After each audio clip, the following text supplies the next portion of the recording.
ମୁଁ ଚକ୍ରଧର ବେହେରା ଘଟଗାଁ ଜିଲ୍ଲା अंतर्गत घटगाँ केन्द्र संगठन मु परिचालक।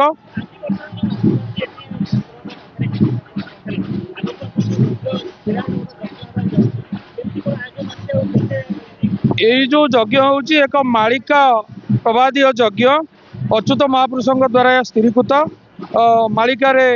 वर्णित होती से अनुसार आसंता मार्च 15 तारीख ठारू 19 तारीख मधु अमावस्या पर्यंत यह हम ए लक्षाधिक लोकंर समागम पाइका व्यवस्था करा जाइछि एवं सारा उड़ीसा तथा उड़ीसा बाहर भारतर विभिन्न स्थानरू एथिरे केशव ठाकुरंकर जो भक्त शिष्य माने जोगदेवा सहित आध्यात्मिक प्रेमी माने जोगदेवे एथिरे प्रवचन कार्यक्रम 5 दिन धरी यज्ञानुष्ठान अन्न यज्ञ घृत यज्ञ ज्ञान यज्ञ कैवल्य यज्ञ एवं एपरी विभिन्न प्रकार कार्यक्रम रही नाम यज्ञ से रही अखंड नाम यज्ञ एवं ए कार्यक्रम पाई समस्त जिलार ओडिशार सहयोग होउची यह एक भव्य कार्यक्रम।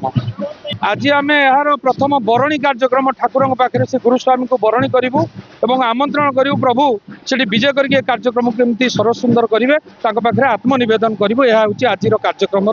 विशेष चारुब्रह्म पल्ले ओंकार ब्रह्मयज्ञ संपादक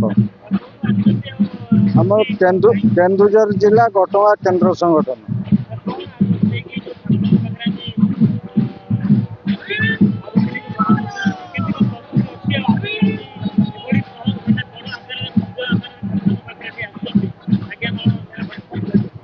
पूर्वर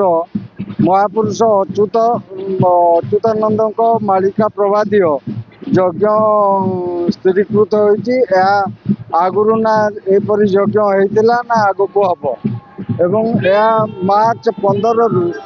19 तारीख पर्यंत अनुष्ठित हो।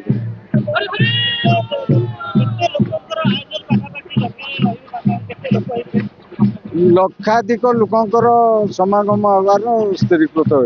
नुआ नुआ खबर जानिबा पई आमो एलएन टीवी को लाइक शेयर और सब्सक्राइब करंतु।